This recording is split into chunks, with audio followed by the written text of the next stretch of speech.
you don't wish him any harm. No. You don't want him to fall off a train or nothing, but you go, I'm going to be as funny as him in a year. Mm-hmm. He could do that. I could do that. You know, it's like when you start with a guy. There's always that guy that you started 2 weeks before, or he started 3 weeks after you in Boston. And after about 3 months, you become friends and you're doing the same things. But he got into Laugh Boston. You got into City Winery, you know, and all of a sudden, you're like, what am I doing wrong? And then he gets you in over at Laugh Boston. Now it's worse. You're emceeing, and he's a feature, you know. Right. And you know what? It should mess with you a tiny bit. Maybe let you know you didn't work hard enough. Maybe you weren't at the right place at the right time. You know, maybe you rubbed the owner of the Laugh Boston wrong. You know, there's 1,000 things that are beyond your control.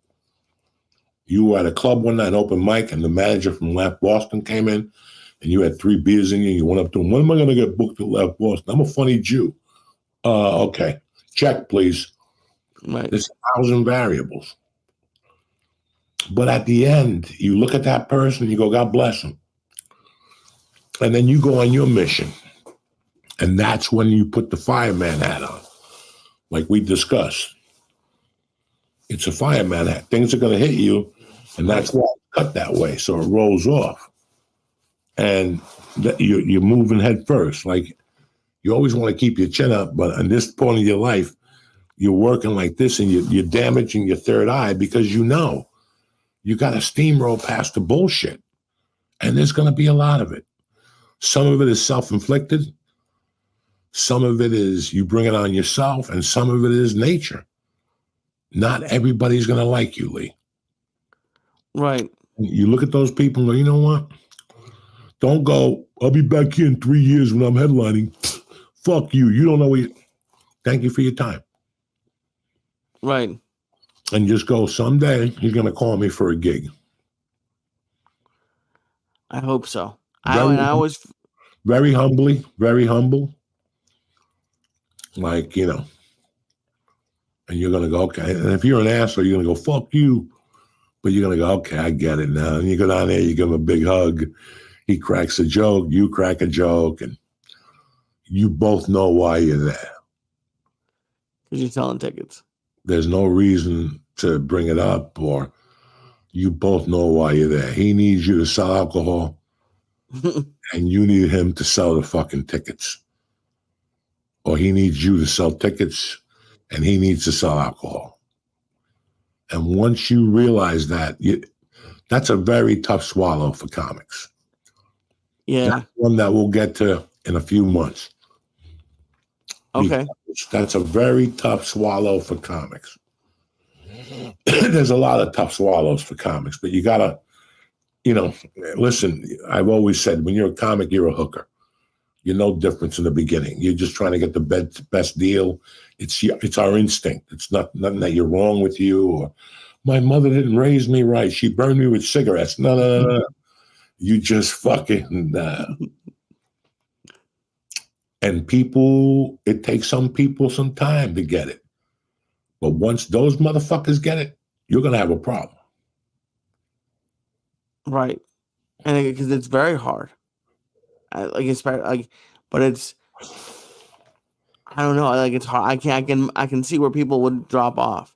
Because I've only been doing it in my 6th year. And like, to keep pushing past, like, people not responding to your calls or things like that. It's like, oh my God. Very tough. And that's why sometimes you got to get out there. Like, because you don't know who's going to be at that open mic playing big shot. I'm the assistant to the assistant manager of Club Royale. I speak to the booker every day. Right. I had people come up to me with the wildest fucking stories. Wildest stories.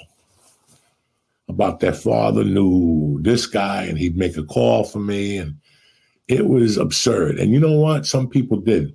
I just wasn't ready. Really? You weren't? What happened? Where you doing? Where you been doing comedy shows at? New York Comedy Club, and you know this player. Do you know this guy? That no, not really. I heard of him.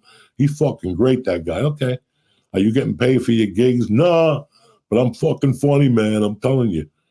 Okay, we'll call you. Right. We're knuckleheads. We're knuckleheads. There's nothing wrong with that. At least we know that going in, but know that in time you'll get it. I was talking about my wife before. Mm-hmm. In 2003, my wife got sick and tired of me coming home with no cash. Every weekend I got mugged by a Colombian. I got hit in the head. I slept over, so I had to pay for a new plane ticket. And some of the stories were true. I used to buy those plane tickets on those services. Okay. And that's the tough education when you're a comic. You're trying to save $10. Now the club wants you to stay an extra night. When you go to add that plane ticket, they want $800. Fuck. Now you're stuck there for a week because if you give up that ticket, or you got to tell this guy no, he wanted you to stay. And you can't do that. My plane ticket, okay, next time. There ain't going to be no next time, kid. He just gave you the opportunity of your life. It's the thing I like the most about comedy, every day was a new adventure. Ooh. You hear that little bass drum behind me? Yeah, of course I heard it. What do you mean? It sounds like you shit yourself. No, it wasn't no shit. I thought it was at first. That's why I had to bend over to stop it, to put the clamp on it just in case. But tip-top Magoo. Thank God. I think about my life from June 13th, July 13th of 80, whenever the fuck I got on stage. 91 to fucking 2003. And I wouldn't trade it for anything, Lee. That was an education that I can't even write in a book.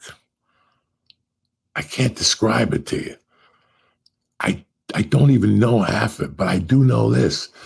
And I was telling you this when we were doing the church in LA that, man, Dion and I did something in the main room that I remember I learned on one of those triple rooms. Right. Like there was a lot of times I'd be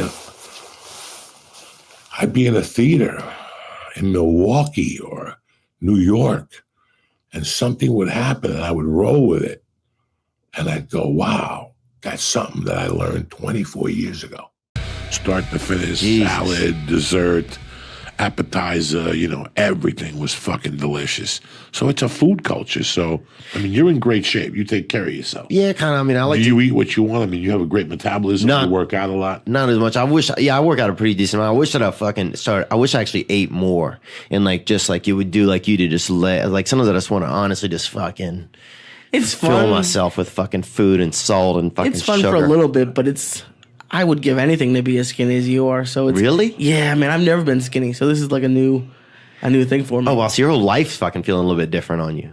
Yeah. I'm 228 today, so it's not great, but it's better than 315. You didn't look fat to me, man. I just thought like, man, this guy, he's got kind of a unique shape, but he's chill. But then I was like, oh, and then if you feel fat, that's a bummer. I don't feel any different at all, but it's like, I would imagine. I'm surprised you're not fat. Like beignets? Are you serious? If I lived in New Orleans and had beignets and shrimp po' boys, fucking beignets. I've never even had one, but I just see it and it just looks. There used to be a place in Boulder. Baby formula too, actually down there. Baby formula. You see a lot of the sisters drinking baby formula outside of the French Quarter.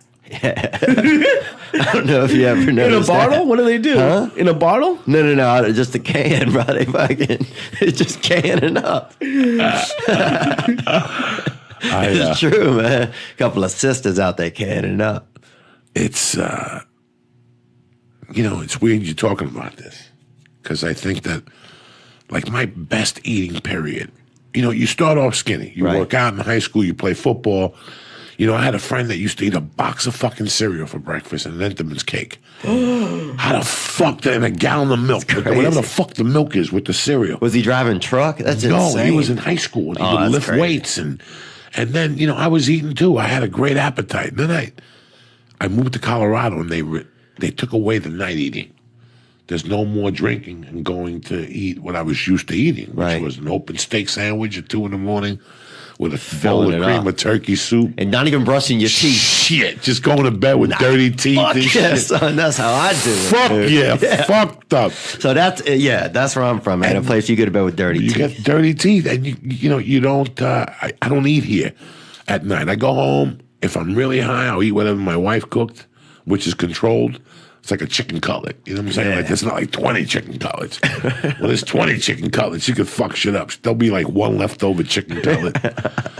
I'll eat a chicken cutlet, eat an apple. You know what I'm saying? Just to. It's Yeah. crazy. I've been lucky all week. My mom has been here for almost a week. No and I way. haven't eaten this good in 4 years. She's making cooked. breakfast. She hasn't made. We've been sleeping a little late. A couple days she made breakfast, but it's been like she made brisket. She made a couple different kinds of chicken, and it just I like all of that, man. stacked all my entire fridge is full now for like I the like next few peach weeks. cobbler. Oh, she made icebox cake. Have you ever had that? All you do is you take a layer of graham crackers and you have to get the cook and serve pudding, not like pudding cups, but you have to cook pudding, and you just do layers of pudding and graham cracker. You put it in the fridge and let it freeze up, and then put some whipped cream on it. Mm-hmm. Paula's been talking about it for 3 days. She loves it. It's so good. Sorry. Yeah, what were you saying? We used to we used to have this game where you would fill like two dudes would fill their mouth with sugar, and then you slap each other in the fucking cheeks. But here's the thing, bro. It's hard to hold a whole bunch of sugar in your mouth and keep it all. And keep it all in. Well, here's the thing. It starts dissolving, but you get parched because all your moisture is going to this thing. So your body starts to dry out. So then you're basically holding the sugar in your dry mouth at a certain point, man. You feel like Jesus the Christ. desert. How old are you? I don't know. Like you was a child. Okay, like when I was like 8. Like 8, 7, 8, 11, And then 14 even. 14 even. And this one 18-year-old 7, chick. 8, 11, 14. We used to have this fucking girl who was probably 14 that went shirtless, bro, since she was like fucking 4 to 14 shirtless, bro. Shirtless. Why dude. was that? I don't know. It was just their whole family was pretty much shirtless, and they didn't do any different by the girls, man. This girl was shirtless as fuck. And we all thought, like, damn, she's like a long hair. She's like the most best looking dude you ever seen, right? We thought that till about 11. And then somebody's like, that's a girl, man. She just goes shirtless. And we're like, And nobody told her to put a shirt on in school or nothing? I don't know about school, but she was in a children's school. I was a little bit older than her, but I never saw anybody just be completely shirtless like that. There was Who puts fucking sugar in their mouth? Oh yeah, yeah. Well, it was a cheap game, bro. It's like if you don't have a bunch of money to go do something, you fill each other's mouth up with sugar, and then y'all just gotta slap each other in the cheek. There was a kid in my neighborhood, John Carney, not a bad kid, always great sense of humor, but he had a brother, Brian Carney. In those days, kids didn't have ADD, they didn't have autism. You were just retarded. You know what I'm saying? Whether you had the chinky eyes or not. Yeah, you just wasn't You cutting it. fucking You just wasn't cutting it, man. And they used to torture him. Yeah, we called him God's favorite. That's Yeah, what we called they him. used to make him drink piss. Like they'd piss in a beer bottle and close it, and then put it at the last bottle. And he would take it. Can I have a beer? And he'd fucking drink it. I was never involved in Damn, this shit that's with fucking- Brian Carney. Was they he did some- handicapped? No, he just wasn't sharp. Yeah. He just wasn't a sharp kid. Nice kid. Always said hello, Brian Carney. But they did weird things to him. Like they used to make him eat shit. Like they pay him like $15 to make him eat a lot of like weird stuff. How much shit? Fill- I fill think his- an actual shit. No. Like fill his mouth with pepper and shit like that. Then they had this other kid, the guy who they just fired from the Miami Hurricanes, defensive coordinator. When he was a kid, his brothers and all those guys' neighbors used to tie him up on a bicycle, make him eat raw eggs and blow him up in his mouth and all that shit. Like put the eggs in the shell and smack him and blow the egg in his mouth. No wonder that one guy went to Penn State, was an All-American tackle. Thank God I didn't go. I would have died in your town. There was certain Thank God I people was who too just nerdy got- for that. I would have been one of those kids. The guy I got into it with when I did that club, before I met Lee, I did a club in New York City. One of the first times I went to New York to do comedy on my own, I booked a music club in the village. Right. And I went there. The guy that started a fight with me, his name was Brian Burns. And when we were kids, when you were in grammar school, he already had a legend. What he would do is he had a gang of guys that would take you, tie you down, and they would put duct tape on your balls and Ooh, that glue shit from the taping, and they would call it a table. Oh, They would give you a table where they lay you down and wrap you up with tape, Yeah. pull the tape off you and shit like that. He was known for all that stuff, for spraying stuff on your balls. He was a big-time bully. And you know what happens to bullies, bro? They get beat up later on in life. And I remember that night, like I was like, I could take this fucking guy. damn. And I had already a plan. He kept coming in to try to apologize, and I kept going, you know what? I could take this guy. They fucking press heavy-duty charges on you one night, Theo Von. I got so fucked up in an airport. I had 12 ounces of blow on me. And I was coming from New Jersey. No. It's a Do true people story. from New Jersey get busted for coke more often than other people? You I don't think? fucking know. I was a fucking criminal, and I was living in Aspen, and coke was $1,800 an ounce. Right. And I'm like, are you fucking people kidding me? I'm paying $800, and they're fucking beautiful ounces, and I could cut it and still make money. I go, fuck it. So I started getting guns and bringing them to the East Coast, and started bringing coke back. But this was the problem, that I would take the 1 o'clock flight from New Jersey to Denver, and that's really 3 o'clock, which would get me in there like at 7, and it would start snowing. I still had to take a connecting flight from Denver to Aspen. That flight would always get canceled. Here I am in Denver airport with Geeked. 12 ounces of blow, geeked out of my face at the fucking bar. I remember one night I was at the bar just drinking, fucking doing lines in the bathroom, and I kept putting the coke in the locker. And I kept spending all my money in quarters, taking the coke out. And I became friends with a guy at a bar, and me and him started snorting. We got fucking lit at 6 a.m. I stayed in the airport all night getting fucking coked up, jerking off in the men's stall, in the fucking bathroom. That is dark and That is awesome. fucking, yeah. It's Dude, dark. that's the dark side. Oh, my God. That's the worst, bro. When you're just up with your fucking ideas, feeling your fucking pulse. What's up, Lisa? Yeah, it's been a week without an edible. I know. I'm just glad And I you're never did back coke. from outer space. I don't know if you guys know. I'm pretty high, man. Oh, no, fuck yeah. We don't fuck around. Oh, here. yeah, Theo I'm Von, already high. my boy joined jiu-jitsu You 2 months did? ago, 3 months ago, and he Yep. did his first fucking tournament. I've been going to jiu-jitsu for Wait, 2 fucking really? years, and I'm still scared of going to the tournament. Lee went Saturday. It's so much more fun than he took practice. 3rd fucking place. No well, way. out of 3 people. So Let's go, bro. That's tough. bro. You know what place I took? No fucking place. all right, I wasn't there. I was walking around the fucking Central Park with ducks, and there you are, fucking choking motherfuckers. My heart goes out to you, bro. You're a bad motherfucker. Yeah, it's commendable, bro. You could have Commendable, bro. You could end up in 4th place, bro. You could have got disqualified. You could have That's true. showed up. I had a little bit of I have bronchitis right now, so I wanted to quit, but I knew if I didn't do it, you, John Butt, and everyone would kill me. So I was like, I'll just go. Nah, we See wouldn't how- have killed you. I understand.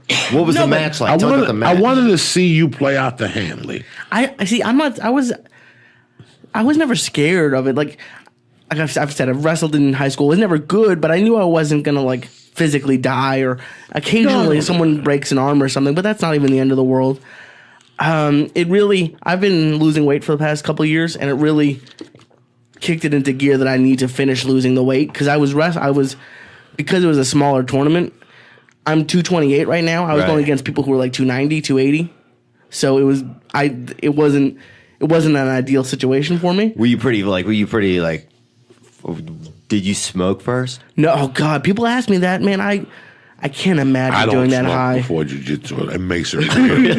When Javier was choking me that night and I was stoned out of my mind, I was like, I just had to It's laugh. a different world. Is it? Oh, Could you be high and do it? No, I tried a couple times. I almost had heart attacks. Oh, damn. Because when you start breathing heavy, your mind takes you away. Yeah. So, like when you're on an edible and you breathe heavy, like when I go to jiu-jitsu this morning, I was breathing heavy. Like I was Hell yeah. having a hard time. Yeah, they used to yeah. So if I would have done an edible, the edible takes your mind away. And all of a sudden the edible tells your mind, you're about to have a heart attack. And your fucking heart starts pounding just from listening to your mind. Oh, damn, it's The not mind- even true. It's Sometimes fiction. just here, I'll start having like a little bit of a little panic attack. palpitation. Like Really? sometimes, Yeah. the edibles. Let me tell you something. Edibles aren't copacetic for everybody, man. They create a lot of anxiety. A lot of people say, I like smoking pot, but for me, it gives me anxiety. Yeah. Then it's not good for you. It's not good for you at all if you get that uncomfortable feeling. There's times we eat fucking 8,000 milligrams of edibles, and it's an uncomfortable feeling. You Yeah. go through an hour of like, Jesus Christ, this is terrible. I feel I'm pretty uncomfortable right now. I feel pretty high. Do you really? Yeah. Because I don't ever smoke, so I feel fucking When did you start comedy? pretty Theo? high, man. You've been around in LA for like 10 years, right? Yeah. Since I started like 12, 2005. 13 years ago. Okay, because I know you were in LA. You were really young, like 2005. You were doing something. I was young, man. Do you ever miss the weight? Do you ever miss the weight, bro? I miss eating what I want to eat. Yeah. I miss, like, I didn't care. Like, how much would at you eat? all. Would you just eat the fuck out of something Oh, yeah. sometimes? Oh, that sounds nice, man. I worked. Really? Yeah, just fucking get whatever you want. Oh, just it's fucking great. put it in your mouth. It's like, even football, like, it's depressing for me. I don't watch football. Like, I used to watch football all day, and I would get a large pizza and 12 wings, fucking 6 Diet Cokes. Oh, wow. Just great. Just and not even fucking worry about living it. it. Just not even worrying about it at all. Did you ever sleep on a fucking like piece of crust or something? Like you were just eating like a fucking monster. Not normally. Like, we used to do this podcast at 6 a.m. And I would work What? nights. Yeah, we did it for like a year for like at 6 a.m. Started at 6 a.m. And I was working nights on a TV show, so I'd go from there to here, and then I would, like, it'd be like 8 in the morning, and I'd be getting Jack in the Box. Damn. And like sometimes I'd just pass out From eating it? Well, no, just from all these things. But then I'd pass out, but like the wrappers would still be on my couch or something. It's terrible. Oh, okay. Because you never hear like people's like fucking eating stories. Everybody tells their weight loss story. Like I want to hear I when you miss was it. just Oh. fucking hiding chocolate in your fucking cheeks, man. When you're just filling your gills up. I used to go. I got love up these to 315. That was the highest I ever got. Yeah. At a certain point, I was every night getting 2 packages of Reese sticks and 2 either Swedish fish or gummy bears. And Reese in my sticks? Yeah. Oh, those are the best. Are they good? Those are still the best. Yeah. I can't have them.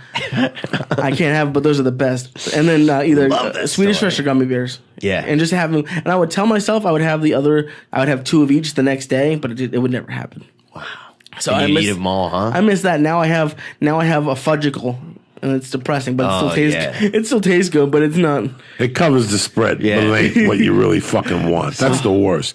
Now, you grew up where? Louisiana. How far from New Orleans? A suburb? About 40 miles. Yeah, 45 miles. So your family's eaters. Yeah, my family's like, we didn't eat a bunch of food, but we ate as much as we had pretty much. I mean, I've had 3 experiences in New Orleans. Yeah. And 1 outside of New Orleans. And all my experiences have always been around food. It's Yeah. a very food culture. People it's a love very to eat. foodie culture. And depending where the fuck you go, they'll hit you with some alligator, Shrimp po' boys. shrimp Yeah. po' boys like a motherfucker, Oh, they'll fucking When I went to shoot Grudge Match, we shot that in New Mm-hmm. Orleans. But, I was low man on the totem pole, and they put me in a hotel where they give you all the meals are inclusive. Yeah. And at first, I was like, I'm not going to fucking eat in no fucking hotel. Oh, my God. The hotel food was good. Every fucking meal was world class, and it was all like a 7. But we live and we learn. We get stronger. We become savages, and we keep slinging dick, cocksucker. What do you got this week? You got any comedy? What do you got? Oh yeah, this week I'm doing a big one with Josh Wolf at the Gramercy Theater on April 13th. I'll be there. Yeah, it's gonna be great. It's I'm so excited to do all these. Like I've gotten to do Stony Hall with you, and now I'm doing like another really awesome theater in New York. And New York to me is like the mecca for comedy, and so just to be able to do anytime in New York is awesome. Crazy as a young comic. What cities you hold? Yeah.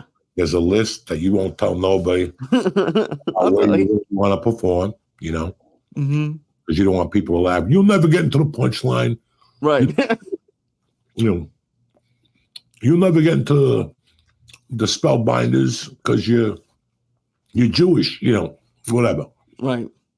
They always, so you don't say nothing. You just take the weeks as they go. First place I really wanted to go to, Lee, and I got my wish, was Detroit. Really? What was it about Detroit? A buddy of mine was from Detroit, and I really, really liked him. He was one of my saviors in Colorado from 87 to about 95. He was tight with me. He always got me great jobs. He sold me cars at cost, and I just liked him. And I always liked the idea of it was the capital of murder, whatever, the murder capital for a long time. And what really happened was a friend of mine asked me to go to the Bahamas with him to do a cruise, right? Oh, shit. Okay. And really good guy. He just reached out to me 2 days ago to check in. This is 1995. Me and him, February of 95, I'm supposed to meet him in Florida somewhere to get on this ship. And we weren't doing it on a ship. We were doing it in the Bahamas. Oh, like a resort at the Bahamas? Right. And I was really nervous because he called me and said you had to be spotless. That if you slipped, they would come take you off the stage. And by the time you got to the end of the stage, your room was packed and they had a helicopter for you to drive to take you to the mainland. And sometimes they would press charges on you. This is 1995.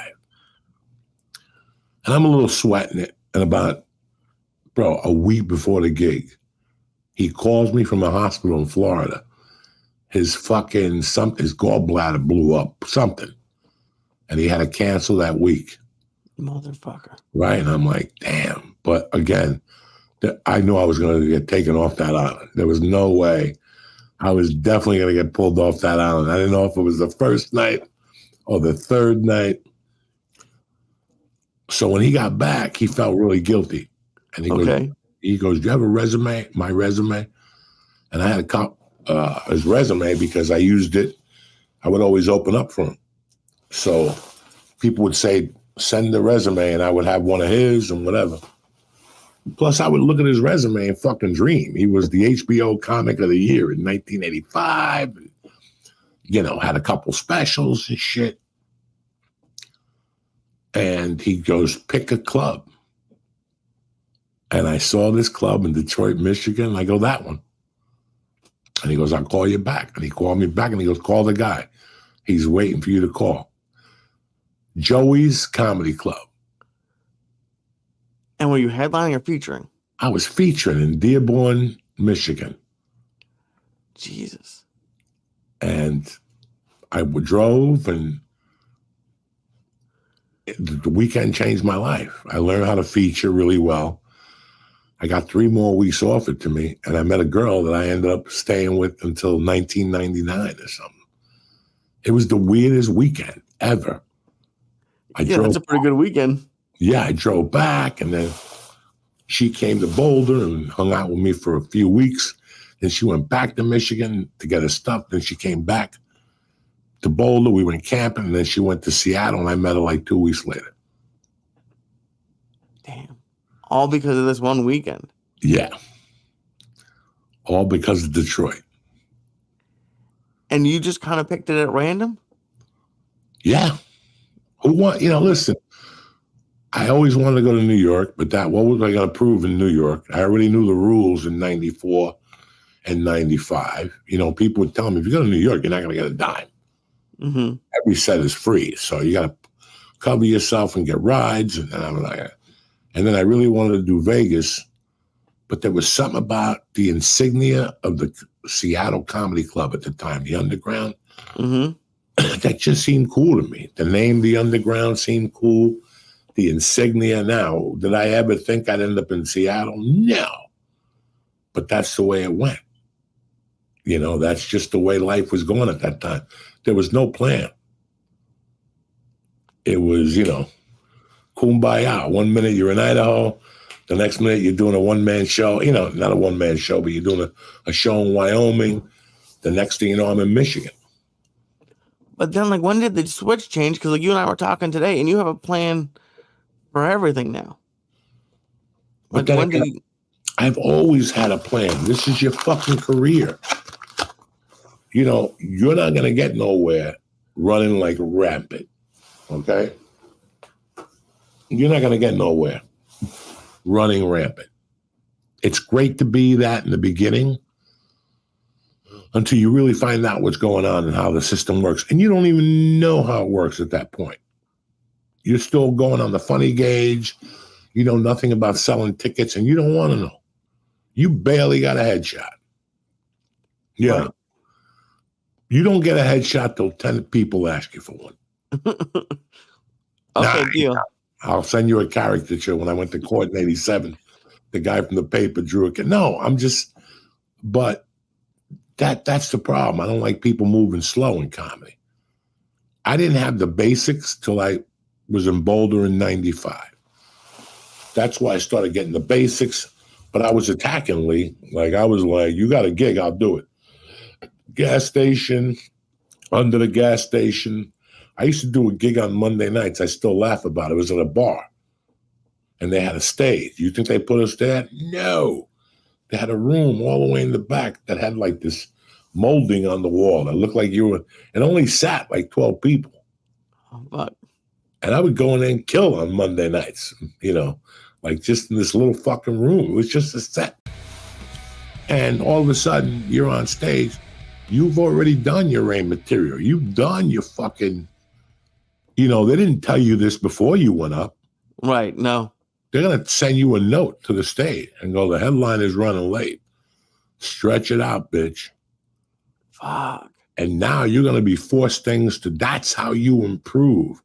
And that's where you see the improvement. And that's when you know what your next move is.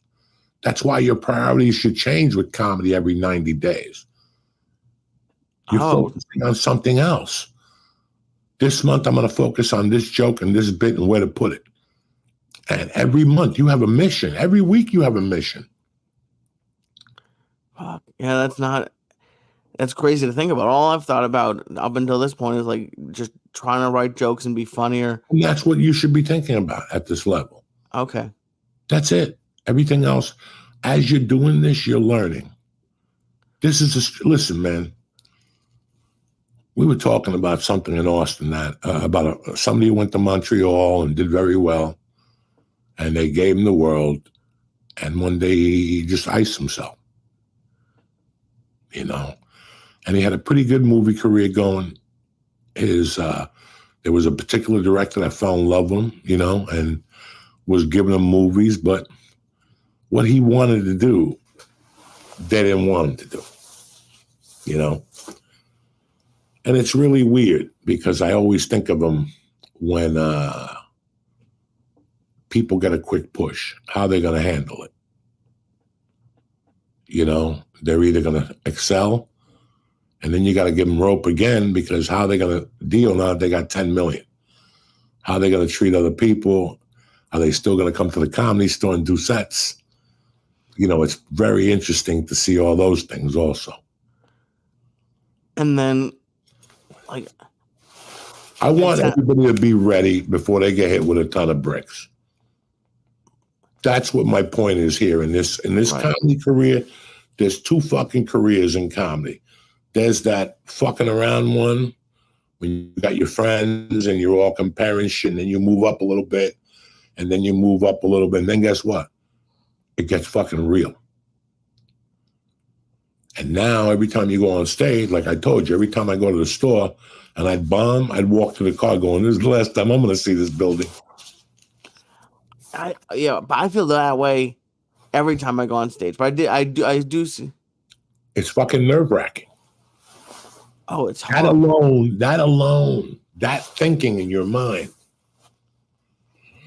that eats at you. Yeah. It eats at you. And all these things, I want you to, when you walk, listen, I don't even know how I was prepared for Mitzi Shaw. Till this day, I sit there and I'm like, how did I pass that audition? That audition was scary enough. If you want me to sit here and go, oh no, I just walked in there. Dog, you're shitting your pants. You got a bead of piss that's about to come out of your turtleneck. I had to wrap my uncircumcised dick with a bread tie. I got a piece of shit in my ass. My stomach is rumbling. You right. Don't want to have a cocktail because you might forget your material. You don't want to smoke pot because you might forget your material. It's 1,000 things. You're going up in front of your future, whatever you think it is. So what if you go, yeah, I'm going to be a Comedy Store guy. You walk in there and she goes, nah, You got to go home and come up with plan B. Now what do we got? I can't even imagine that. Find out what her feedback is. Where you just got awful, or, does she think you got to come back in 6 months? Then 6 months. Well, Lee works there, and I fucking run circles around him. I don't know. I don't know what to tell you. You do what the fuck you want to do now. She gave you 6 months. You show up in 9 months, you blow her fucking wig off, and now you're a regular. But what if she would have told me no? Right. What, I don't know how you would deal with that. I don't know. I would have had to go to the Laugh Factory the next day. Remember, I got to LA on a Monday. Next Tuesday, I went to the Laugh Factory, waited all day, had a great set, and the guy's like, it's never going to work for you in LA. Jamie Masada, who, once I got the podcast, he was calling me every week, buddy, what are you doing? And I love Jamie. I'm not, but it's really weird. And you have to take that and learn how to move forward. A lot of people can't take 3 of those punches to the head and not move forward. No Comedy Store. They can't get an agent. The girlfriend dumped you for an actor. That's enough right there. Didn't Ari get turned down? Like, not turned down, but didn't he have to audition 18 times or something? Yeah. That's crazy. What do you think that did to it? Because now he's doing theaters and killing it. Listen, man, when you get into comedy, it's not about the money, or it's the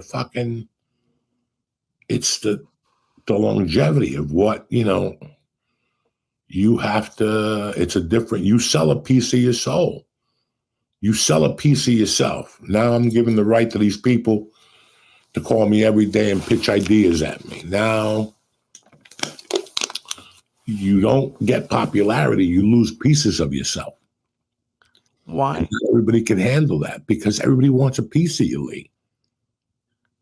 The agents want a piece of you. The managers come out of the woodwork. The same people you talked to 10 years ago and told you to try ballet.